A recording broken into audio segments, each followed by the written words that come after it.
Okay, well, we're close to planting season here in Colorado, which means it's a good time to try out that green thumb. And Erin Bird, the Associate Director of Communications at the Denver Botanic Gardens, stopped by with some tips and some plant suggestions. Erin, we were just talking about this is the perfect time of year. Definitely. Yes, getting all of our plants. Spring this is so here. great. Yes, spring has sprung.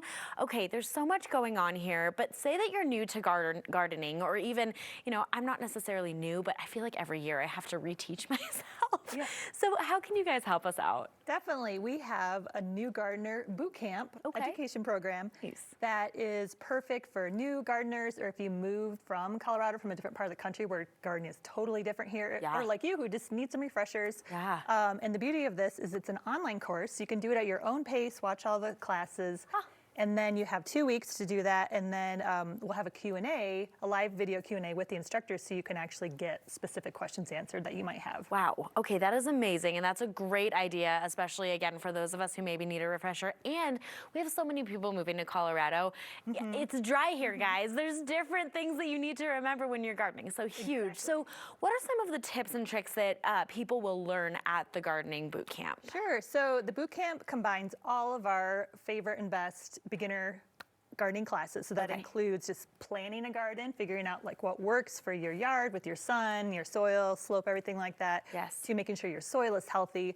And then it goes into annuals, perennials, vegetables, kind of like the big three of plants that people most often grow. Sure, okay, those are great. A big thing too for me is like when to notice if your plant is healthy, stuff like that. Do we get a lot of that stuff too? Of course, Good, yeah. Overwatering, underwatering of the two major killers of plants, Totally, guilty, which I'm like, oh, I got an aloe plant. Like that should be easy, right? Yeah, already overwatered, so definitely need this boot camp.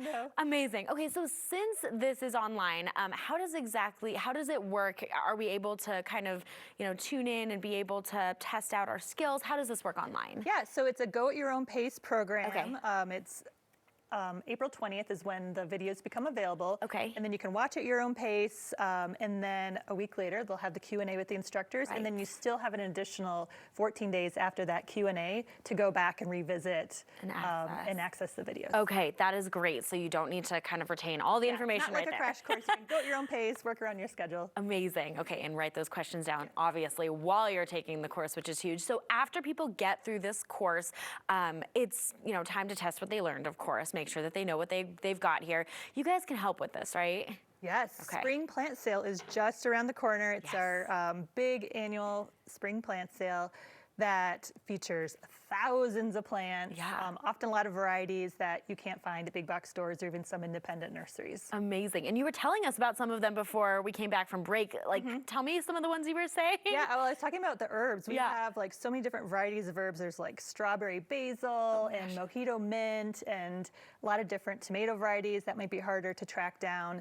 And then, of course, perennials, annuals, trees, shrubs, even aquatic plants if you want to start a lily pad pond in your backyard. Amazing, yes. Oh, who doesn't? That is incredible. Okay, well, I want to talk about this guy here because right before we came back from break, I, of course, had to smell. Yes. Oh, it smells so good. Tell me what this is. That's a lavender. Yes, it is. Yes. Oh my gosh. Right there so you could take it in while we're talking. Oh my gosh, and that is like, I would put a sprig of that under my pillow at night and just like fall asleep, no problem. But plants like this and herbs like this are ones that we can find at the sale, right? Yep. Oh wow, so easy. This is so great. Okay, so plants native to Colorado, can we get those there as well? Yes, so many native plants, and especially as we're starting to think as homeowners, gardeners more now about water conservation and being more sustainable. Colorado native plants are where it's at. They, of course, are suited for our clay soils, for our wacky extreme weathers, and once established are very low water and upkeep. And often people think of like native or low water plants, they just think of like rock gardens and grasses, but there's so many beautiful flowering plants that attract pollinators, create habitat for other gardens, and then also are good for the earth. Exactly, and look beautiful. Exactly. And smell nice too, look at that. Well, Erin, before I let you go, do we need tickets before we come out? You do need tickets. Spring plant sale admission is free. But because it's so popular, we still ask that people reserve their tickets ahead of time, especially for the morning slots. They do sell out quickly. So tickets just went on sale this morning. So grab it, your tickets. The sale is May 10th and 11th. And it's going to be a great event. Yes, it is. Oh my gosh, Erin, thank you so much. I got to get welcome. one more whiff for the road. Oh my gosh, that smells so good. Thank you again. Oh, we can't wait to come and buy all the things. You're the best. All right, guys, we can sign up for the new Gardener Boot Camp and get your tickets to the spring plant sale. That's all at botanicgardens.org. Don't miss out.